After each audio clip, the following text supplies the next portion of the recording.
I think you're going to remember today, it's going to be a free nation that we're dealing with. We're going to have a very free and beautiful nation. It's going to be Liberation Day in America, and it's going to be a day that hopefully you're going to look back in years to come and you're going to say, you know, he was right. This has turned out to be one of the most important days in the history of our country. They did not declare war, write open letters, or hold loud press conferences. But Japan, South Korea, Germany, and even stores in the heart of America began to silently turn their gaze elsewhere. They stopped buying American soybeans. They are quietly terminating contracts, severing old ties, and leaving without explanation. When asked why, they simply respond, "We no longer trust you." In a world where food should be the purest and most transparent part of our lives, American soybeans have suddenly become a symbol of what even their own people no longer believe in. There's been a lot of on and off, some inconsistency. There's no inconsistency. I'm not like a block that just, I won't delay. It's called flexibility. It's not called inconsistency. It's called flexibility. America once took pride in its soybeans as a symbol of agricultural prosperity and strength. These little beans fed the world, filled factories, and launched production lines for baby food and organic milk. But the world has changed, and with it, the demands on what we eat. While American farmers were signing new contracts with corporations promising high yields and cheap seeds, countries that had been their reliable customers for decades began asking uncomfortable questions. Where are your beans from? Who grew them? What pesticides were used? Where is the proof that they are safe? That's a 10. That's a good one.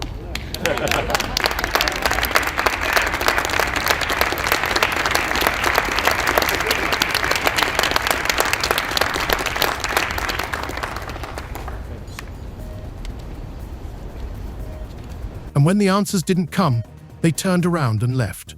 Japan terminated 70% of its contracts with the US, Europe stopped buying glyphosate-treated soybeans, and South Korea showed the results of tests on national television that chemical residues in American soybeans exceeded the limits. Taiwan and Singapore no longer even want to see the words "Made in the USA" on packaging, replacing them with non-GMO from Canada. Organic food stores in Los Angeles itself have begun to proudly print soy from Canada on their shelves as a sign of quality, as a symbol of trust that they no longer find at home. After Trump imposed those sweeping 25% tariffs on aluminum and steel imports, the European Union retaliating with tariffs on up to $28 billion of U.S. goods. Trump making it clear this isn't over, vowing to respond in kind with sweeping retaliatory tariffs early next month. How did it happen that a country that once set food safety standards today cannot prove the purity of its soy even to its own consumers? How did corporations that promised farmers prosperity trap them in a situation where they cannot grow what they want and cannot give up what they no longer believe in? How did America, which believes it wins by volume, find itself in a situation where the world no longer wants to buy its victory? We begin with the president's trade war escalating tonight.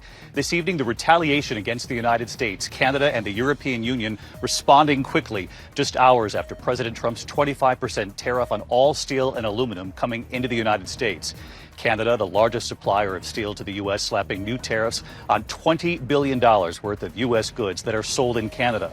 And the 27 countries of the European Union imposing retaliatory tariffs on up to $28 billion worth of U.S. goods sold in Europe. Canada, a country with short summers and harsh winters, has suddenly become a leader in the global soybean market because it understands that the world is no longer interested in tons of cheap beans. The world wants trust, transparency, and purity. And Canada provides it. QR codes on packaging, full traceability from field to table, support for farmers who want to grow non-GMO crops without fear of being ruined or sued.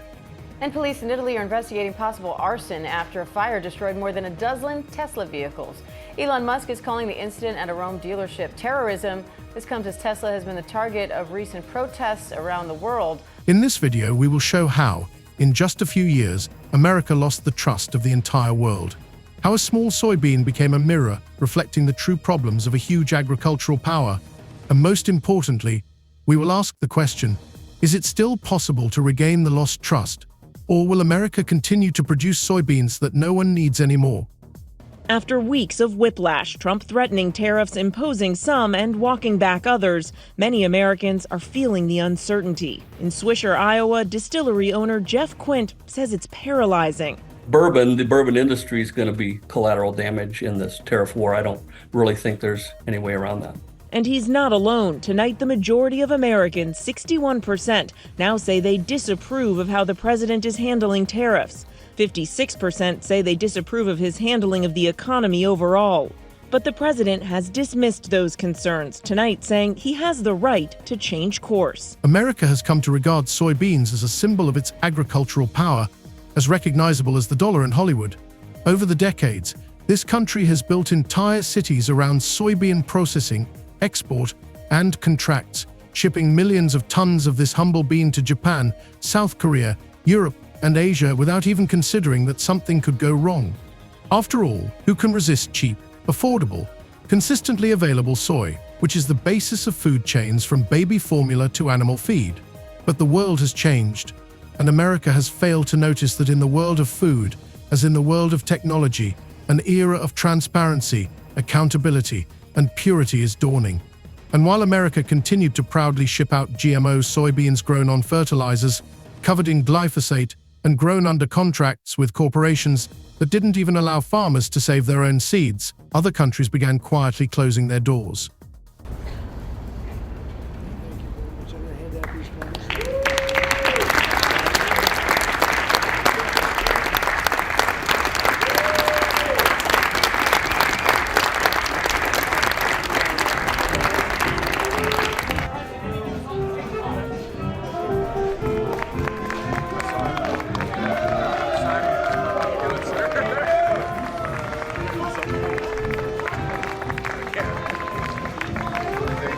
Japan had always been a loyal friend of the US, a country that had bought soybeans for years, considering them a symbol of quality and safety. But in 2025, something happened that no American farmer had expected. Japan terminated 70% of its contracts for soybean imports from the US. A fictional but plausible memo from the Japanese Ministry of Agriculture stated that American soybeans no longer meet the hygiene, transparency, and safety standards demanded by Japanese families.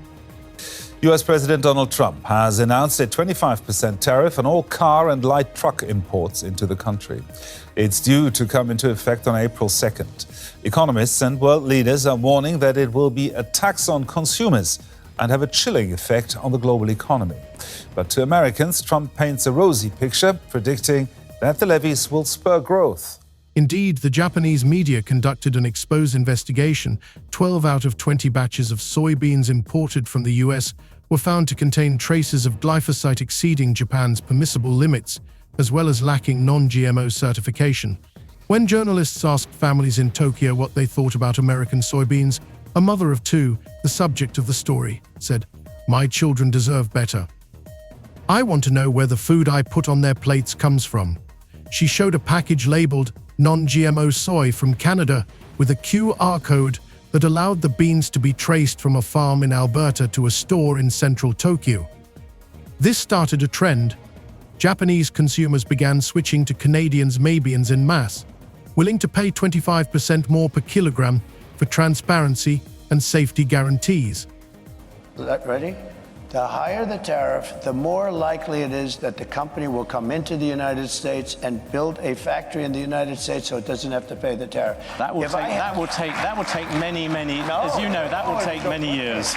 In fact, I'll tell you, there's another theory is that the tariff, you make it so high, so horrible, so obnoxious that they'll come right away. When I do the 10% is really, first of all, 10% when you collect it is hundreds of billions of dollars. The numbers that you're talking, all reducing our deficit. But really, so there's two ways of looking at a tariff. You can do it as a money-making instrument, or you can do it as something to get the companies. Now, if you want the companies to come in. At the time, the US continued to believe that Japan would always come back. But a year later, Japanese wholesalers and large retail chains completely restructured their supply chains. There were even cases where American soybeans were sold at a 60% discount in Japanese stores. but no one bought them. According to the sellers, they were forced to send the soybeans to livestock feed or use them for industrial oil production, as demand for them in the food segment had disappeared. A fictional but plausible story about a Kansas farmer, John Miller, appeared in a local newspaper. He recounted how his contract with Japanese partners was terminated overnight, leaving him with grain silos full of products that no one wanted to buy, even at cost. And that was just the first blow. With Elon Musk's views on weighing into very much national politics, national elections in Europe. And then on top of that, when you see the backdrop of Tesla upgrading its product line and the impact of them trying to chase more sales at the back end of last year, that means it's short on inventory. It can't necessarily sell as many vehicles or doesn't have as many in stock to sell. So there is that issue there of a confluence of impacts, which means that sales have been falling. Again, the question is how much more that will impact into February as well, given that the back end of last year in 2024, Tesla sales did slip overall. Europe followed Japan's lead and quietly began to close its doors. For many Americans, this came as a shock, as Europe was one of the largest and most stable buyers of American soybeans. But in 2024, the European Union introduced new standards for pesticide residues, completely banning the use of glyphosate in imported products, including soybeans. In response, American suppliers sent their usual shipments, confident that the laws could be circumvented and the standards would be relaxed. But that did not happen. 28 containers of soybeans from the US were detained at the German border, and after inspection, more than half of the shipments were returned to the supplier due to a lack of confirmation of non-GMO origin, a lack of transparency in the supply chain, and excessive levels of chemical residues. In a fictional but realistic story in one of Germany's supermarket chains, an employee said that customers had started complaining en masse about the quality of American soybeans. Parents began filming videos and posting them on social media, showing how American soybeans did not sprout at home and left a chemical smell when cooked. The video quickly gained millions of views, launching a flash mob with the hashtag #CleanSoyOnly. In response to public pressure, Europe's largest retail chains began urgently searching for alternatives.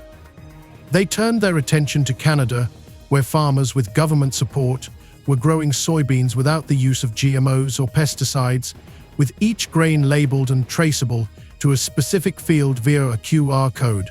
Europe appreciated this and signed billion-dollar contracts to import Canadian soybeans. Interestingly, German and French brands began printing the words "does not contain American soybeans" on their product packaging. This phrase, invented but plausible, became a marketing tool that helped companies sell their products faster and at higher prices, as consumers wanted to be sure they were buying a pure product. Meanwhile, in the US, new storage facilities continued to be built and planting areas expanded in the hope that the world would not go anywhere and would continue to buy soy at low prices. But buyers disappeared, just like friends who have lost trust.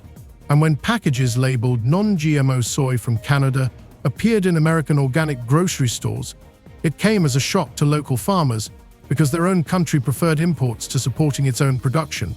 At that moment, it became clear that America was losing not because it couldn't grow soybeans, but because it couldn't maintain trust. And when the world rejects American soybeans, it is not the buyer's fault, but a mirror reflecting a forgotten truth. In the world of food, trust is more valuable than any yield. Canada, a country that many in the US have come to regard as just a neighbor with a cold climate and small fields, has suddenly turned into a quiet giant that, in a matter of years, has occupied niches that seemed to be America's eternal territory. While politicians in the US argued about whether to support farmers and corporations continued to sell GMO seeds to farmers with promises of contracts and guaranteed sales, Canada was building a systematic strategy that step by step turned Canadian soybeans into a symbol of purity and trust in the global market. At first glance, it all looked like a coincidence, but if you dig deeper, you will find that nothing was accidental. Seeing that the markets of Japan, Europe, and Korea were willing to pay more for non-GMO soybeans with full traceability, the Canadian government developed a 3-year program to support farmers, in which the state compensated them for switching to clean production, distributed free batches of non-GMO seeds, subsidized certification, and created a transparent product tracking system down to each package. Farmers in Manitoba and Alberta received free advice on switching to organic production and training, while banks provided low-interest loans for the purchase of quality control and product testing equipment. By comparison, at the same time in the US, a farmer in Iowa who was trying to switch away from GMOs told a local radio program that he had to take out a loan at 9% interest just to buy new sorting and packaging lines for non-GMO beans, and that no major processor would sign a long-term contract with him because the market supposedly does not demand non-GMO products. In Canada, things were different. Public and private buyers signed 3-year guaranteed contracts with farmers, promising to purchase soybeans at a fixed price if they met the standards. One farmer from Saskatchewan, whose name was changed in the news at his request, said he received a $50,000 grant from the province to develop his own product labeling system with QR codes. Now his beans, with a code linking to a website with photos of his farm and soil analyses, were on supermarket shelves in Tokyo, Hamburg, and Singapore, and he was getting 40% more per ton than the average price on the US market. Canada understood something simple that America had failed to see. The world is no longer interested in tonnage, it is interested in trust. And in a world where everything can be verified, consumers want to scan QR codes and see that the beans they eat are not grown with pesticides and are not created in a laboratory. They want to see the farmer who grew those beans and get confirmation that they have been tested by an independent laboratory. In Canada, this has become the norm. Even small farms have started installing cameras to record the harvesting process so that large retailers can stream the video directly to their apps, proving the transparency of the supply chain. In one fictional but plausible case in Singapore, a large chain of organic supermarkets ran a promotion. Any customer could scan a QR code on a package of Canadian soybeans and see live video of the harvest and sampling for the lab on a farm in Ontario. People took screenshots, posted them on Instagram with the hashtag #TransparentFood, turning an ordinary soy purchase into part of their story of trust in the product. Canada realized that transparency is not just a marketing buzzword, but a competitive advantage. And it created a system where every farmer, even small ones, becomes part of a national strategy to conquer the global market for clean food. Against this backdrop, America looked like a giant unable to rise from its knees of bureaucracy and corporate dependence. While Canadian farmers could choose what and how to plant, American farmers bought the same seeds year after year, paid for the same chemicals, and hoped that the contracts they had signed would not be terminated when buyers suddenly stopped taking their products due to stricter standards. And when Europe rejected shipments of American soybeans due to a lack of transparency, Canada quietly filled the gap, promising retailers stability and guarantees of purity. This was not just a market, it was a war for trust that America was losing without firing a shot. Paradoxically, even in the US itself, products labeled non-GMO soy from Canada began to appear, which American consumers began to choose in the organic sections of supermarkets. Buyers voted for trust, not slogans. And every time someone in the US bought a package of Canadian soy, it was a silent stab at the heart of a system that had claimed for years that quantity wins. But quantity no longer means quality, and the world is no longer willing to buy cheap soy if it smells like chemicals and carries a trail of mistrust. Canada has shown that a national strategy can transform the economy of an entire sector if it is based on simple things: support for farmers, open data, transparent supply chains, and respect for consumers who want to know what they are eating. America, on the other hand, is stuck in the past, under the illusion that the world will always buy what is cheapest. But the world has changed, and while America was trying to sell more, Canada was selling better. And perhaps this moment will be a starting point for America to understand that the war for consumer trust is not lost in an instant. It is lost every time volume is chosen over transparency. And contracts with corporations that dictate terms and deprive people of the right to choose what and how they want to grow are chosen over support for farmers. America is used to measuring success in tons, hectares, and billions of dollars in exports. But when it comes to food, numbers mean nothing if they are not backed by trust. While farmers across the country took pride in getting more and more out of every acre, the world began to shift, choosing value over quantity, transparency over speed, and America didn't notice. Over the past 5 years, the share of American soybeans in organic sections of US supermarkets has fallen from 78% to 22%, replaced by Canadian products and small batches from Australia and Europe. Even the most patriotic consumers, those who always chose made in the USA, began to turn away when they saw honest QR codes on the packaging that showed how the soybeans were grown in Canada, what fertilizers were used, which laboratories conducted the tests, and on which farm the crop was harvested. And that hurt.